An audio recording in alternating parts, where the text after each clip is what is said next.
Buenas tardes con todos, somos estudiantes de la Universidad Privada del Norte de la Facultad de Arquitectura y Urbanismo y en esta oportunidad les presento a Daniela Bellota y Michelle Fasanando y quien les habla es Lucero Guaitayo. A continuación en el video que presentaremos vamos a observar una pequeña entrevista que realizamos al arquitecto Edgar Manujano Montalvo con colegiatura número 06418. Dentro de nuestra guía de pautas elaboramos 5 preguntas que fueron contestadas por el arquitecto.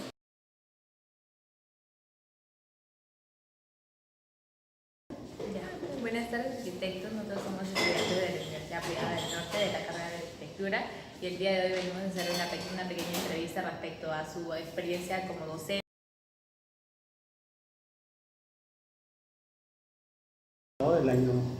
El año 91 acabé en la Universidad de Ingeniería.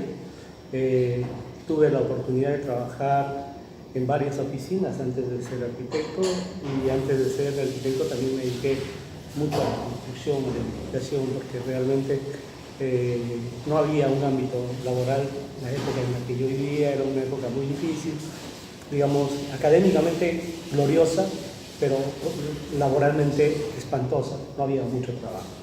Entonces había que meter la mano donde había edificaciones y lo que más se acercaba a mí eran edificaciones de obra civil, que es con lo que empecé. Ustedes saben que yo trabajé en Jauja, trabajé más o menos 5 años. Después de los 5 años regresé a la universidad a querer titularme y no lo pude hacer porque en la universidad me dijeron que mi experiencia no era suficiente como para poder sacar el título de arquitecto. Me obligaron a hacer un trabajo experimental y tuve que nuevamente reiniciar todo de cero.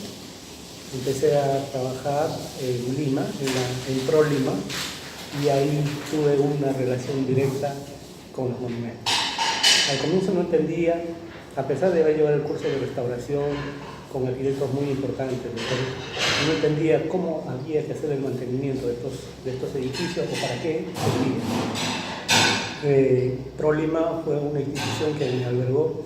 Hicimos trabajos de restauración en la parte urbana, en lo que es el mercado central, en la avenida El Jirón, la avenida Emancipación, en el Jirón de la Unión, un montón de lugares que realmente ha sido una serie consecutiva de trabajo, llegando al extremo de que pues, se me dio la oportunidad de hacer mi primera obra, una obra de ejecución, no de proyecto. El proyecto lo hizo el arquitecto José Canales López, que sacó la licencia de construcción y yo llegué a ser el residente de obra.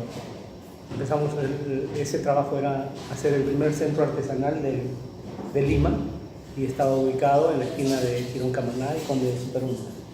Esta edificación tiene más o menos cerca de 6.000 metros cuadrados. De esos 6.000 metros cuadrados están separados en 2 áreas. El área de patrimonio, que el Ministerio de Cultura, hoy Ministerio de Cultura, antes de INC, delimitó, y la otra parte, la parte de intervención nueva, moderna, y la casona con la que se trabajó era, dentro de su análisis histórico, fue un hotel que finalmente hoy día es un centro comercial. Trabajamos 3 años, pero aprendí muchas cosas. Lo primero que me enseñó el tema era abordar un trabajo de restauración. ¿Qué es un trabajo de restauración? Es una pregunta, ¿no? ¿Por qué restaurar un monumento? El Ministerio de Cultura tiene catalogado en su índice un bagaje enorme de espacios monumentales, edificios de patrimonio, etc., que están indicados cuáles deben preservarse, qué nivel de intervención deben tener. Entonces, cuando yo revisé el expediente de este centro comercial, entendí que había un arqueólogo que primero había hecho un trabajo de prospección arqueológica. Primera vez en mi vida tenía que relacionarme con un arqueólogo. El arqueólogo es un especialista en ver los huesos, los huacos y todas esas cosas que le llevan un tiempo. Entonces, cuando yo llegué, encontré la casona llena de perforaciones, huecos, donde se podían ver las cimentaciones antiguas, donde se podía ver el proceso de colocación de los adobes, el tipo de argamasa que se usaba, cómo se hacían los piñones de las piezas, cómo se hacían las graderías, y una serie de cosas que me importó. Entonces eso fue la valoración histórica. Entonces para hacer un trabajo de restauración, lo primero que tiene que hacer es estudio arqueológico. Y el arqueólogo tiene que tener una relación directa con el arquitecto. Porque si el arqueólogo te dice que eso es monumento y no lo consideras, pues vas a fallar, ¿no? Y el expediente no va a proceder. Entonces esto se hizo la prospección arqueológica, se hizo el levantamiento de información y aprendí otro tema, el tema de la analistilosis. ¿Y qué es la analistilosis? Este es un procedimiento a través del cual se ve la patología que llevó al deterioro de la edificación. O sea, todos los materiales tienen una fecha de inicio y una parte final. Es igual que el hombre, nace, envejece y muere. El edificio nace, envejece y muere. Y entonces cuando llega el restaurador tiene que ver, darle un tiempo más de vida para que ese elemento estructural constructivo tenga más vigencia en el tiempo. Entonces, y ahí hay una serie de enfermedades, por ejemplo, enfermedades del adobe, enfermedades del concreto, enfermedades del acero, enfermedades de la madera, y todos tienen que ver con una causal. ¿Por qué?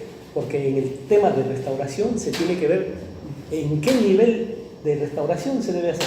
Hay piezas arqueológicas, por ejemplo, hemos encontrado piezas arquitectónicas que ya dejaron de cumplir su función estructural, es decir, una viga que soportaba un entrepiso, por ejemplo, ya estaba totalmente deteriorada, tenía muchos xilófagos, muchos vacíos, ¿no? Y entonces esa pieza digamos estructural ya no funcionaba dentro de la edificación. Entonces, ¿qué tuvimos que hacer? Llamamos al ingeniero civil y el ingeniero civil tenía que hacer una propuesta para reemplazar ese elemento estructural. Es decir, por fuera se veía madera, pero por dentro ya tenía concreto, tenía acero, tenía fibra, de acuerdo a la patología que respondía ese trabajo. Entonces, todo esto es un procedimiento que es interesante. Demoró 3 años el trabajo de restauración. Y bueno, la edificación hasta el día de hoy no he pasado por ahí y se encuentra, ¿no? Entonces, eso me llamó mucho a mí para hacer cursos. Entonces, he llevado cursos, por ejemplo, de restauración de monumentos. He llevado un curso de cómo se elaboran expedientes en las áreas monumentales. Había antes un grupo de arquitectos, se llama el grupo Restauro. Con ellos empezamos a revisar metodologías para hacer los trabajos. Me interesé mucho y me gustó, y a raíz de eso conocí a un arquitecto que hasta ahora lo frecuento, vivo pendiente de él porque es una persona que tiene mucha experiencia, estudió en la Universidad de Cusco y es restaurador. Entonces, él se llama Raúl Samayoa Cáceres. Con el arquitecto Raúl Samayoa hemos trabajado un sinnúmero de trabajos enormes en Lima para hacer la recuperación de este tema. Más o menos con la misma metodología que les he dicho, ¿no? Entonces, eso es en el campo de la restauración. Pero también no me quedaba ahí, pues, porque yo soy consultor, yo soy supervisor, yo hago expedientes, yo soy inspector de obras hoy día, trabajo como docente, ¿no? Y me ha tocado el privilegio de enseñarles a ustedes. Y espero pues que me hagan quedar bien. Nada más. Ya. La siguiente pregunta es, ¿por qué usted considera que es importante conservar los monumentos arquitectónicos? Fíjate, esa es una filosofía que viene de hace mucho tiempo, con la que inicialmente estaba de acuerdo. Pero hoy día, después de lo que he vivido ya muchos años haciendo estos trabajos, he cambiado de parecer, ¿no? Yo creo que eso es relativo, dependiendo cómo se mire al objeto y qué interés responde. Entonces yo estoy haciendo ahorita un trabajo de investigación que es lo contrario. O sea, si antes se buscaba preservar los monumentos, ahora mi pregunta es, ¿por qué preservar los monumentos? ¿Qué hace que una casona sea monumental? ¿O es que el área sea monumental? Debe haber un juicio de interés. Christopher Alexander habla de algo que es importante, ¿no? O sea, todo aquello que se pueda medir es, digamos, materialmente recuperable. Aquello que no se pueda medir, no recuperable. Y entonces esa metodología es importante y ¿sabes qué? Yo creo que hoy día se debe hacer ese juicio de evaluación. Es decir, no solamente el gusto por la forma, el gusto por la obra de arte, sino porque realmente esta pieza monumental podría resolver un problema urbano. Por ejemplo, vamos a hablar de un caso patético que se vive hoy día. El tema de la Casa Buque, que está en el centro histórico de Lima, en Barrio Sano. Se ha quemado, está subdividido, la gente tiene interés, la gente no quiere retirarse, quiere seguir viviendo hacinada, no les pertenece y hay un problema social. Y el Ministerio de Cultura ya han pasado 5, 6 o 10 años, creo, después de esto que ha pasado, y no le ha puesto una sola madera. Y ahora es un hervidero de todos los males de Lima. ¿Y eso es correcto? Entonces, yo no entiendo cómo el Ministerio de Cultura puede financiar proyectos. Les contaba a ustedes en clases, muchas veces les he dicho, ¿no? ¿Qué culpa tengo de haber nacido yo en una casona? Y que si mañana quiero pintarla, no me permitan o tengo que ir al Ministerio de Cultura para que me autorice, bajo la carta de colores, escoger la que ellos creen conveniente. ¿Eso es justo? Yo no creo. Entonces, esto me hace pensar a mí, a saber qué cosa se mantiene, qué no se mantiene, qué es válido para el espacio. Creo, desde mi punto de vista, que no todo es monumental. Entonces, se debe hacer un análisis de juicio nuevo que establezca qué debe preservarse y qué cosa no debe preservarse, ¿no? A fin de darle al dueño de la casa, al dueño, al Ministerio de Cultura, instrumentos de gestión para poder invertir dinero en esas propiedades. La ley trae por sí muchos problemas. Uno de los problemas importantes es la propiedad es privada, el dueño es privado, el Estado es dueño del bien monumental. Pregunto, ¿el Estado le confiere un dinero para poner en tu casa una pintura? Jamás. No te van a dar un solo centavo. Y entonces, ¿cómo vas a restaurar? ¿Cómo vas a recuperar? Y el Ministerio de Cultura tiene monumentos prehispánicos, coloniales, republicanos, modernos. ¿Cómo podemos restaurar? ¿Con qué fondo? Entonces yo creo que la pregunta que va ligada no es tanto al sentido estético, yo creo que es al sentido funcional. Hoy día se debe ver que esto sea rentable, que sea administrativamente manejable y que se pueda financiar. Y entonces ustedes tendrían esa posibilidad de trabajar en el ámbito de la restauración, porque saben que hay fondos y los proyectos que van a hacer se van a restaurar. Bien. ¿Lucero? Como siguiente pregunta tenemos que, ¿tiene usted algún conocimiento sobre las técnicas de conservación y restauración de patrimonios en otros países? ¿Y claro. cuál cree usted que sea conveniente aplicarlo acá en este país? Mira, a ver, la restauración, ¿cómo se llama? La madre de la restauración está en Italia, en Europa. Hay mucha información técnica sobre los procedimientos de intervención en esos niveles. Pero Europa pues tiene un nivel económico diferente y un nivel cultural distinto. Muy diferente. Ustedes como alumnos saben, ¿no? Tienen que bajarse en la esquina. No cruzando la esquina, no fríen porque no hay quien ríe. Eso ya muchas veces se los he dicho. Y eso es un orden cultural. Los jóvenes que nacen con un conocimiento terrible de las normas de urbanidad, no las comparten, no las usan. Y ellos que van a saber de un monumento, mirarán una casona qué bonita que es y no les importa cómo se financió, cómo se deteriora, cómo se preserva. Entonces, y ahí hay un problema, ¿no? Entonces, culturalmente son países diferentes y creo que el nivel cultural debe estar relacionado para que las personas establezcan qué es de ello. Y ahí vamos a entrar en un tema de juicio que es el pandemonio de todos los arquitectos. ¿Qué es de identidad nacional y qué cosa no es de identidad nacional? Y entonces empezamos con algo, un principio, que es el fin de todas las cosas, ¿no? En el mundo, por ejemplo, yo estuve haciendo una lectura sobre Roma. Roma habla que para instalar una ciudad, esta ciudad debía tener ciertos lineamientos para poder fundar una ciudad romana. ¿Qué decía? Uno, la traza que viene del sol, sale por el este y se oculta en el oeste, forma una línea guía en el plano. Y ese plano era la primera línea generatriz de la ciudad. Y transversal a esa debía haber una sección ortogonal y las manzanas debían ser de 100%. Primer requisito. Segundo requisito, si va a la orientación del sol, también tiene que entrar los aires. La corriente de aires hacía que la traza gire una inclinación para que todas las calles tengan ventilación y sean salubres. Segundo requisito. Tercer requisito, debe tener agua. Porque si no hay agua, esa ciudad no puede vivir. Y entonces había que llevar canales. Y con eso se empezó a conquistar Roma, Europa y el mundo.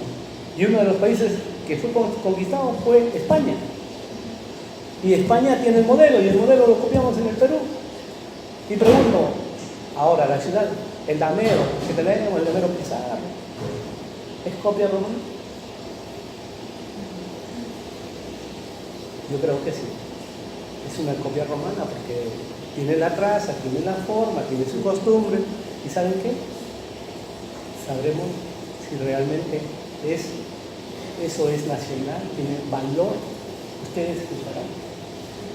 ¿Me entienden? Entonces eso es un tema muy sensible, difícil de entender, pero pues hay que ponerle valores a los juicios que van a tener. Hay mucha teoría sobre esto, y eso ha sido digamos, el motor del crecimiento de la arquitectura. Mucha gente, arquitectos famosos, Robert Venturi y otros más, empezaron a hablar y decir, ¿sabes qué? Aprender primero de la ciudad vieja. ¿Qué nos da la ciudad para poderla mejorar? Y empezaron a salir nuevas teorías, nuevas formas y acomodarse nuevamente al territorio. Y eso es permanente. O sea, no termina en un tiempo, es continuo y ustedes van a seguir en ese problema. Por eso ya se están preguntando. ¿Sabes qué? Oye, ¿qué restauro o qué no restauro? ¿Para qué restauro? Entonces empieza el problema, saber si lo antiguo no lo es sino.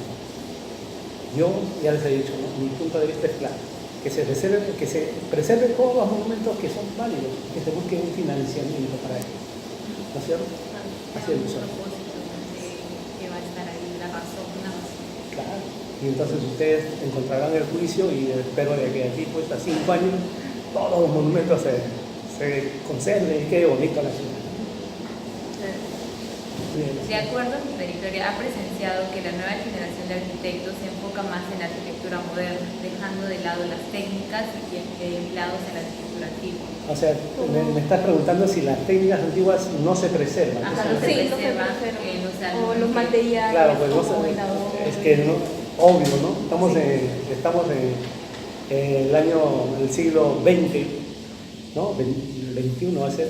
¿Sabes qué? No es justo pues que tú vayas y encuentres una cantera de tierra, ¿no? ¿Quieres hacer adobe? ¿De dónde lo traes? El espacio que tienes es insuficiente, porque ¿sabes qué? Tus casas son de 120 metros cuadrados y el adobe que vas a tener es proporcional a su altura. Y entonces si yo tengo un muro muy ancho, que va a ser 1,20 metros, 40, 60, 80 centímetros, imagínense, no van a poder vivir. Y entonces yo creo que o sea, el material no es el problema es el espacio. O sea, si los espacios que se van a generar para las nuevas ciudades te dan la posibilidad de utilizar materiales diversos, úsalos. Y estoy de acuerdo con ustedes, que los modernos pues tienen que usar lo moderno. No es justo que vayan a los cerros y ¿sabes qué? Se coman toda la mitad del cerro para nivelar, para levantar su edificio. Yo les he comentado muchas veces que ahora hay sistemas prefabricados, hay sistemas que se pueden hacer debajo en el suelo para poderlo subir y estar mucho más rápido y les puede costar más barato. Entonces, esas técnicas valen. Yo no estoy de acuerdo de que, o sea, no pienso como los que me enseñaron a mí, los tiempos antiguos son mejores que los nuevos. No, yo creo que los nuevos son muy importantes porque tienen todo para poder hacerlo. Sí, así es. ¿Y de qué manera podemos emplear ciertas características de la arquitectura antigua en esta nueva arquitectura? Uy, eso se llama búsqueda de identidad. En estos nuevos proyectos. Claro, tienes que buscar la identidad, ¿no? O sea, hay un tema que le llaman el lugar. O sea, el lugar es importante para tener la idea macro del proyecto que vas a trabajar. No es igual construir en Lima que en San Juan de Lima, definitivamente. No es lo mismo estar en el RIMAC que en Lima, porque hay características importantes. Yo una vez conversaba con unos de mis alumnos y le decían, ¿qué sería Barranco sin el puente de los Suspiros? La gente sentiría lo mismo. Y entonces, ¿podríamos llevarnos parte del puente de los Suspiros a San Juan de Lurigancho? ¿No?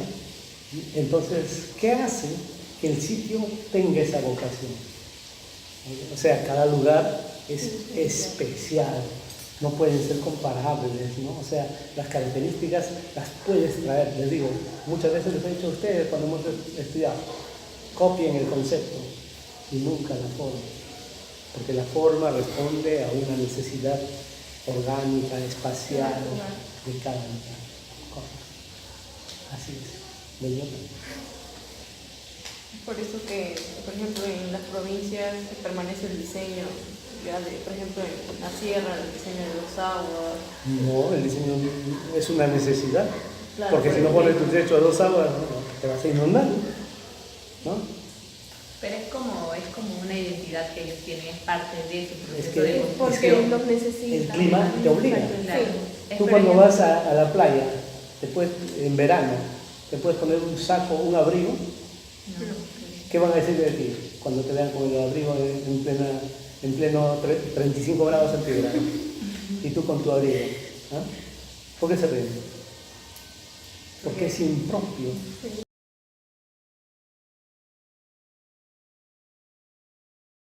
La conclusión es que creo que primero como estudiantes están aprendiendo a remar en este camino y yo los felicito porque así se empieza.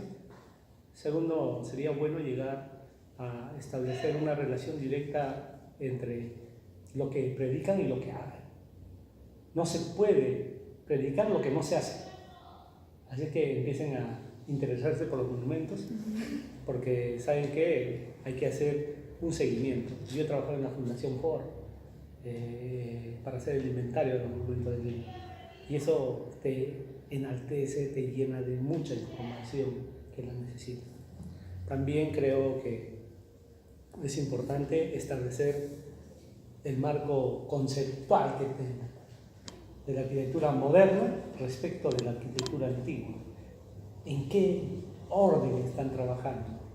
Establezcan sus patrones de diseño para que tengan una posición clara y no estén como el ping-pong, que van de derecha a izquierda, izquierda a derecha, esperando que su profesor les diga qué bien que han hecho. No, a mis alumnos siempre les he dicho, confíen en ustedes, ¿no? Si se equivocan, enhorabuena. ¿Por qué? Porque piensan de manera diferente. Si su profesor, ahora que ve el video, probablemente la mira y decir, oye, ¿sabes qué? Es malo el trabajo. Sí, pues porque nosotros pensamos de manera diferente. Y esa manera de pensar diferente ha hecho desde que yo salí de la universidad hasta el día de hoy que siga trabajando. Ya tengo 57 años y yo salí a los 26. Saqué la cuenta cuántos años tengo trabajando. ¿Y eso por qué? Porque simplemente me paro equivocado. Si no me equivoco, pues no hago nada. Entonces, háganlo, atrévanse y confíen en ustedes. Es lo único que les puedo decir y marquen un poco el lineamiento hacia dónde va, ¿no? Nada más, felicitaciones. Gracias, arquitecto, por permitirnos de darnos un poco de su tiempo para poder realizar esta entrevista y que nos sentimos muy felices y contentos de también volver a verlo y poder enlazar una pequeña conversación con usted. Ok, gracias. Gracias.